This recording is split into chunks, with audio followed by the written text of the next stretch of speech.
Assalamualaikum warahmatullahi wabarakatuh. Perkenalkan, kami dari kelompok 7 Hukum Ekonomi Syariah kelas B akan mempresentasikan mengenai subjek hukum syariah. Sebelumnya, izinkan kami memperkenalkan diri. Saya Putri Kania Rizky Merdianti dengan NPM terakhir 210710100242. Kemudian ada R. Rahmadani Arya Wirawibawa dengan NPM terakhir 157. Kemudian Muhammad Genta Bimasena dengan NPM terakhir 197. Kemudian ada M. Fahri Gimnastiar Putra dengan NPM terakhir 206. Dan Iqbal Hutagalung dengan NPM terakhir 229. Pada bagian pendahuluan, yaitu subjek hukum menurut kompilasi Hukum Ekonomi Syariah atau KHES adalah perbuatan manusia yang dituntut oleh Allah Subhanahu wa Ta'ala berdasarkan ketentuan hukum syariah. Perbuatan yang dibebani oleh hukum dalam usul fikih disebut dengan istilah mukallaf. Subjek hukum terdiri dari dua macam, yaitu manusia sebagai subjek hukum yang berkedudukan sebagai aqyadin atau para pihak yang melakukan transaksi. Namun, agar aqyadin ini dapat mengadakan bisnis secara sah, maka harus memenuhi syarat kecakapan atau ahliyah dan kewenangan atau wilayah dalam bertindak di hadapan hukum. Dasar hukum ekonomi syariah ini terdapat dalam kompilasi Hukum Ekonomi Syariah atau KHES yang ditetapkan dalam Peraturan Mahkamah Agung atau Perma Nomor 2 Tahun 2008 tentang kompilasi Hukum Ekonomi Syariah. Menurut Pasal 1 Ayat 1, Perma tersebut menyebutkan bahwa kompilasi Hukum Ekonomi Syariah menjadi pedoman bagi hakim peradilan agama untuk mengetahui prinsip dan ekonomi syariah.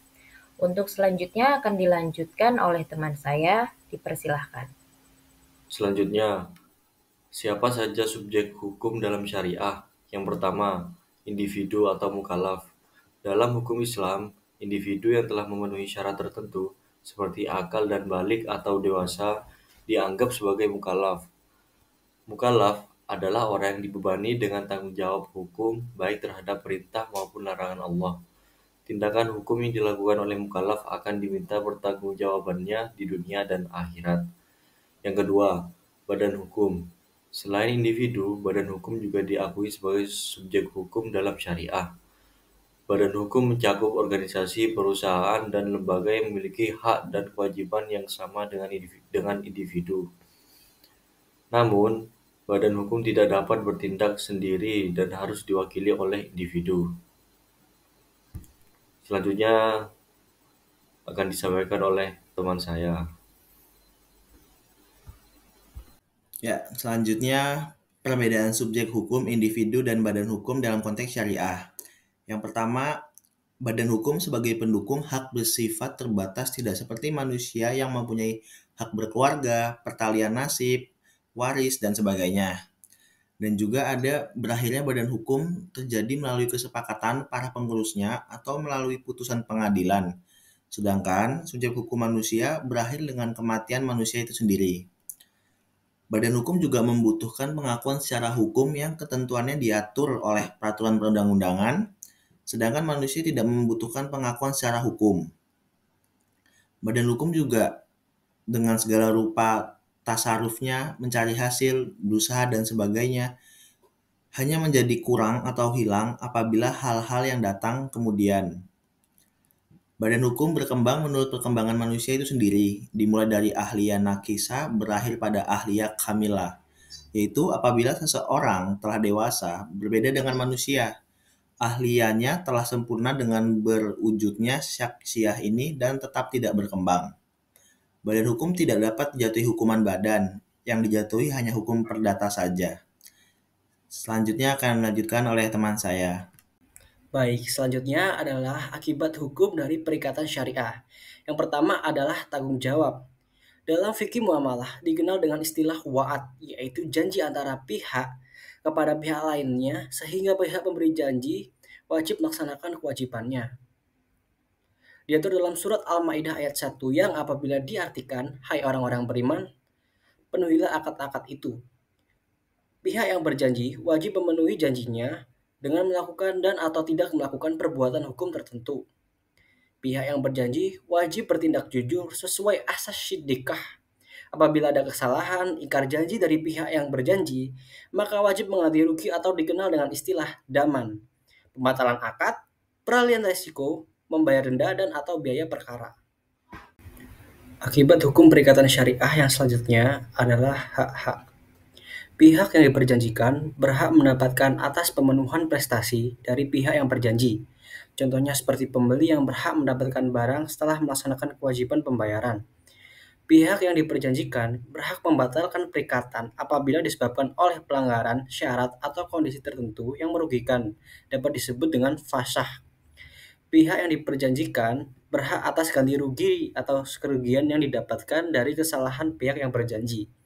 Para pihak dapat membatalkan perikatannya apabila terdapat salah satu pihak yang mendapati penyesalan atau ikalah atas akad yang baru saja dilakukan. Baik, di sini saya akan menjelaskan kesimpulan dari hasil pemaparan presentasi terkait subjek hukum dalam konteks syariah. Dalam konteks syariah, subjek hukum disebut juga dengan mahkum alai.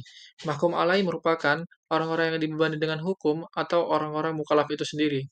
Secara umum, ada dua persyaratan bagi mukallaf agar syah untuk ditaklifi.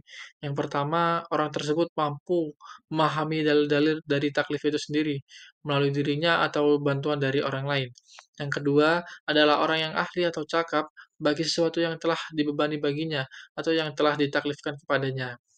Kemudian, terdapat dua jenis subjek hukum dalam konteks syariah, di antaranya yaitu subjek hukum individu atau manusia dan badan hukum.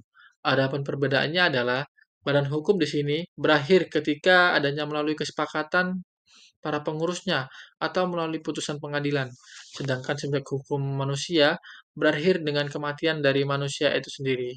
Selain itu, badan hukum membutuhkan pengakuan secara hukum yang ketentuannya diatur oleh peraturan perundang-undangan, sedangkan manusia tidak membutuhkan pengakuan secara hukum. Pada dasarnya, setiap pihak memiliki kewajiban untuk memenuhi akad syariah secara adil dan mempunyai hak untuk mendapatkan perlindungan hukum ketika terjadi pelanggaran. Hak dan tanggung jawab subjek hukum telah diatur secara ketat berdasarkan prinsip-prinsip keadilan, transparansi, dan kepatuhan terhadap syariah. Sekian presentasi dari kelompok kami, kurang lebihnya mohon maaf. Terima kasih. Wassalamualaikum warahmatullahi wabarakatuh.